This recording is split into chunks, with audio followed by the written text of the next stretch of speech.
आज तो गुजरात में बुलेटिन की शुरुआत आज की बड़ी और अहम खबर के साथ। गुजरात पुलिस ने स्पा सेंटर, होटल्स की आड़ में चल रहे मानव तस्करी और सेक्स कारोबारों के ठिकानों पर जबरदस्त तरीके से छापेमारी की है। पूरे राज्य में 850 से ज्यादा जगहों पर पुलिस ने एक साथ रेड की थी और 100 से ज्यादा लोगों को गिरफ्तार कर लिया है। नवरात्रि और गरबा के दौरान अवैध गतिविधियों की जानकारी मिलने के बाद सीधे सीएम भूपेंद्र पटेल ने पुलिस को इस रैकेट के खिलाफ अभियान चलाने का निर्देश दिया था। गुजरात पुलिस का राज्य में बड़ा एक्शन। मानव तस्करी और सेक्स कारोबार पर राज्यव्यापी कार्रवाई। पूरे गुजरात में 800 से ज्यादा ठिकानों पर छापेमारी। स्पा सेंटर और होटलों की आड़ में चल रहा था गोरख धंधा। नवरात्रि और गरबे के दौरान अवैध गतिविधियों की मिली थी शिकायत।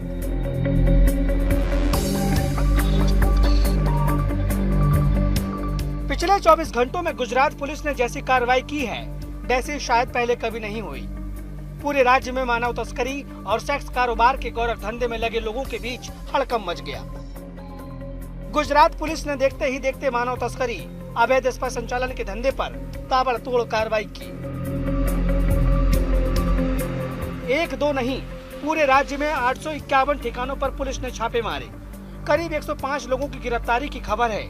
तो वहीं इस धंधे में लगे 100 से ज्यादा लड़के लड़कियों को गिरफ्तार कर लिया गया है। पुलिस ने 27 स्पा सेंटर और होटल्स का लाइसेंस रद्द कर दिया है। पुलिस ने इन सभी मामलों में 103 एफआईआर दर्ज की है। माननीय मुख्यमंत्री श्री ने रजूआत थई हती के आज गरबानी सीजन में गैरकायदेसर स्पाओ चाले छे। तो माननीय गृहमंत्री श्रीए तमाम सीपी एसपी ने वीडियो कॉन्फ्रेंस थी सूचना आपी हती કે તેમના જિલ્લામાં તમામ આ પ્રકારના સ્પા જે ચાલે છે એ તમામની ચેકિંગ કરવી અને રેડો કરવી। તો છેલ્લા 3 દિવસથી તમામ જિલ્લાઓમાં રેડો થઈ રહી છે। ટોટલ 1600 જેટલી રેડો કરવામાં આવી છે। 117 જેટલી એફઆઈઆર દાખલ કરવામાં આવી છે। 250 આરોપીઓના વિરુદ્ધમાં એફઆઈઆર દાખલ કરી છે અને 150 આરોપીઓ પકડી લેવામાં આવ્યા છે। અને આ તમામ જે સ્પા છે જે ગેરકાયદેસર છે, ગેરકાનૂની હતા, એ તમામના લાયસન્સ રદ કરવાની પ્રક્રિયા ચાલુ કરવામાં આવી છે અને 4ના લાયસન્સ રદ પણ કરી દીધા છે। गांधीनगर से लेकर आनंद और बड़ोदरा तक कोई जिला नहीं बचा जहां पुलिस की टीम ने रेड न मारी हो। राजधानी गांधीनगर और अहमदाबाद में बड़ी कार्रवाई को अंजाम दिया गया। पुलिस की टीम ने करीब 350 स्पा सेंटर और मसाज सेंटर पर छापेमारी की। पुलिस ने 9 सेंटर के खिलाफ केस दर्ज किया है। वहीं गुजरात के शिक्षा नगरी के नाम से मशहूर आनंद के विधान नगर में देह व्यापार के धंधे को पुलिस ने रंगे हाथों पकड़ा। विधान नगर के बड़ा बाजार में लंबे समय से चल रहे एक स्पा में सेक्स कारोबार का भांडाफोड़ हुआ।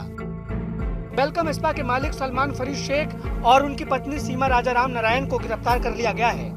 पूछताछ में पता चला कि दूसरे राज्यों से लड़की बुलाकर ये स्पा की आड़ में देह व्यापार का धंधा चला रही थी।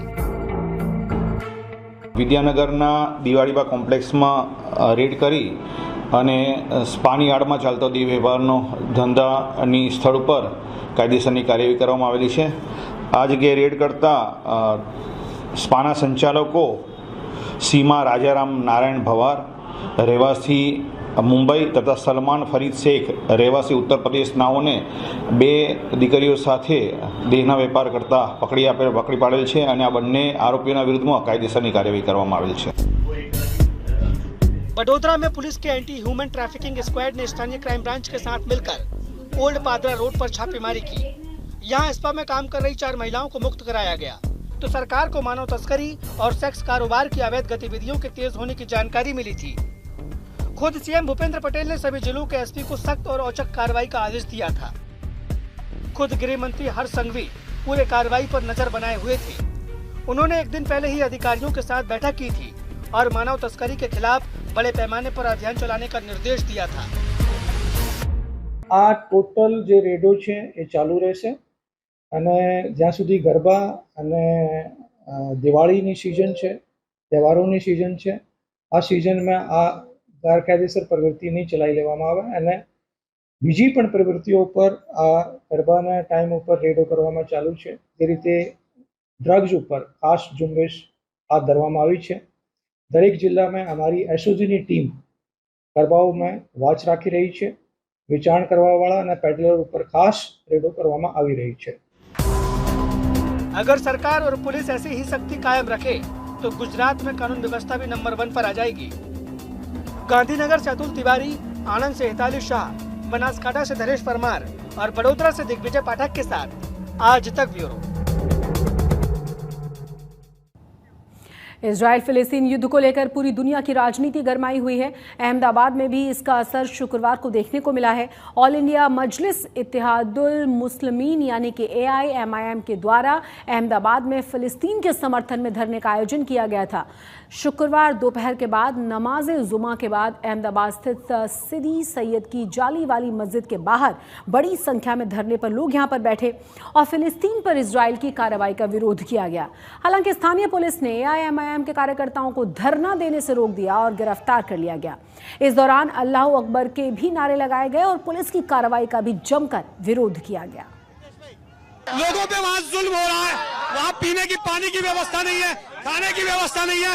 उन तमाम लोगों के लिए व्यवस्था की जाए यूनाइटेड नेशन की तरफ से और भारत सरकार इसमें मध्यस्थी करे और जो लोग भी इसका समर्थन कर रहे हैं इन आतंकवादियों का इजराइल के खिलाफ उससे हम बिल्कुल सख्त अल्फाज में मजम्मत करते हैं और हम मांग करते हैं कि ये जो जुल्म और बर्बरता इजराइल और बेंजामिन नेतन्याहू ने मचाई है हम उसकी पुरजोर मुखालिफत करें। सरकार इजराइल को समर्थन कर रही है और आप यहाँ पे देखिए ऐसा नहीं है। जो लोग ये मिसलीडिंग है। मैं आपको बता दूं भारत सरकार का स्टैंड पहले दिन से साफ है कि हम फलस्तीन के साथ हैं और देखिए हम जो बर्बरता मची हुई है उसके खिलाफ हमारा आंदोलन।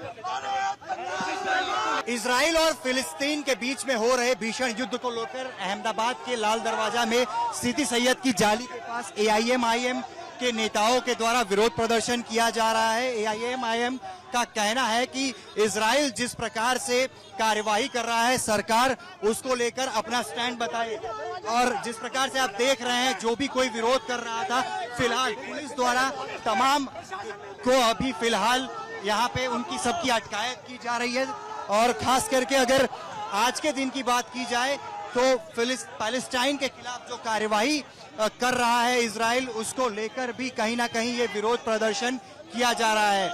गुजरात ATS ने तारापुर में एक पाकिस्तानी जासूस को गिरफ्तार कर लिया है।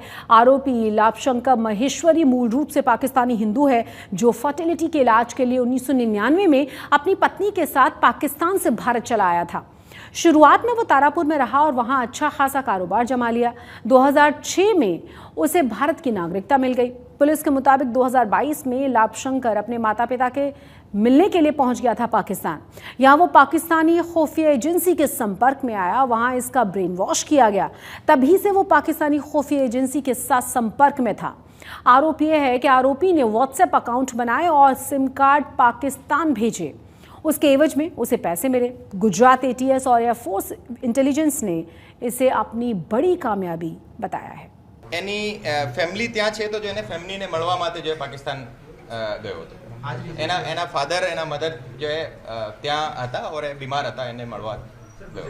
હવે અત્યારે જો આ જે કીધું હું કીધું કે અત્યારે કોના ફોન ઇન્ફેક્ટેડ છે આ વિશે અમારે તપાસ કરવાની છે और એમાં કોઈ ફાઇનાન્શિયલ ટ્રાન્ઝેક્શન્સ થયેલો છે આ વિશે તપાસ કરવાની છે और બીજા એવા કેટલા એજન્ટ છે જે આ પ્રકારની જો ગુના કરવામાં સંકળાયેલા છે એની પણ અત્યારે તપાસ ચાલુ છે।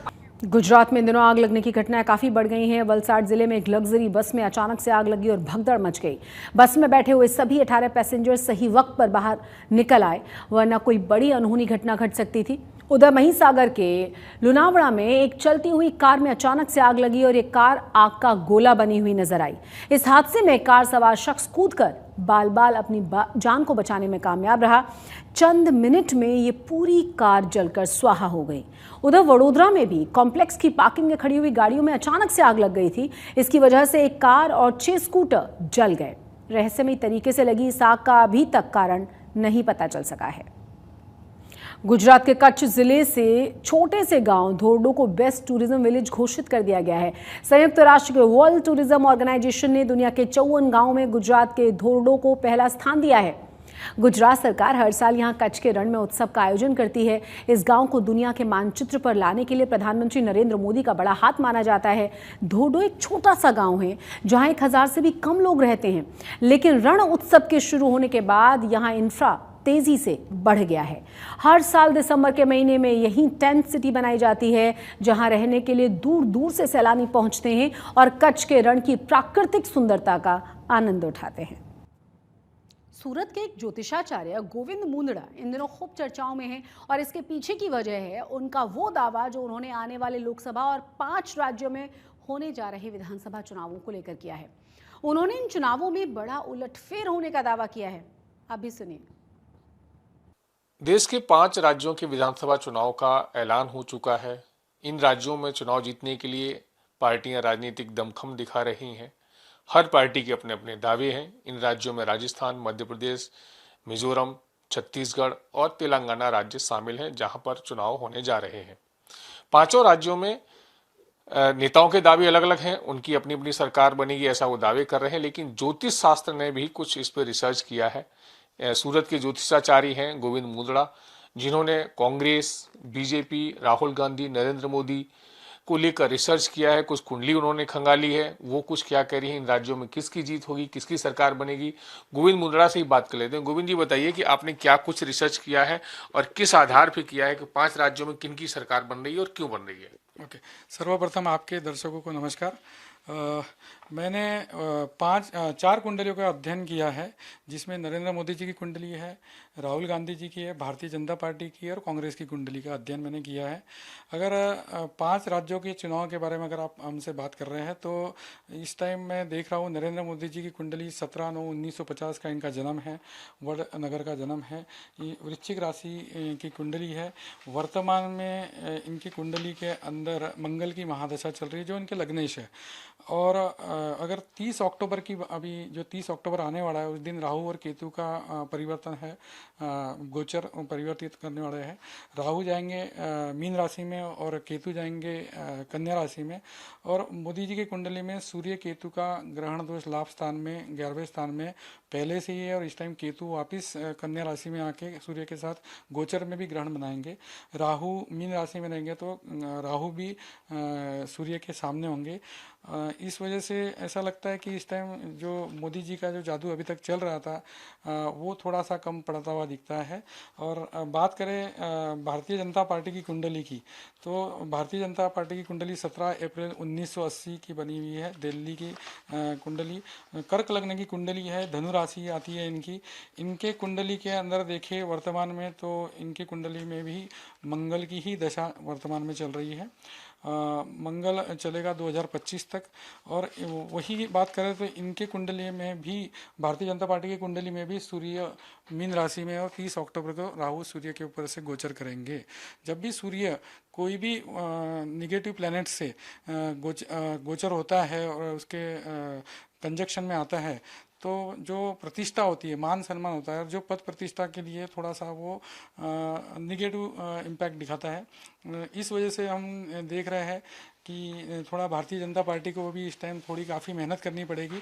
और रही बात इन कांग्रेस की कुंडली की, कांग्रेस की 2 जनवरी 1978 की स्थापना है। कन्या राशि की कुंडली बन रही है और इस टाइम वर्तमान में इनकी कुंडली में गुरु की महादशा 2029 तक चल रही है। अभी शुक्र का अंतरदशा है। कन्या लग्न में शुक्र जो होता है वो काफ़ी अच्छा माना जाता है, क्योंकि भाग्येश होता है कुंडली के अंदर।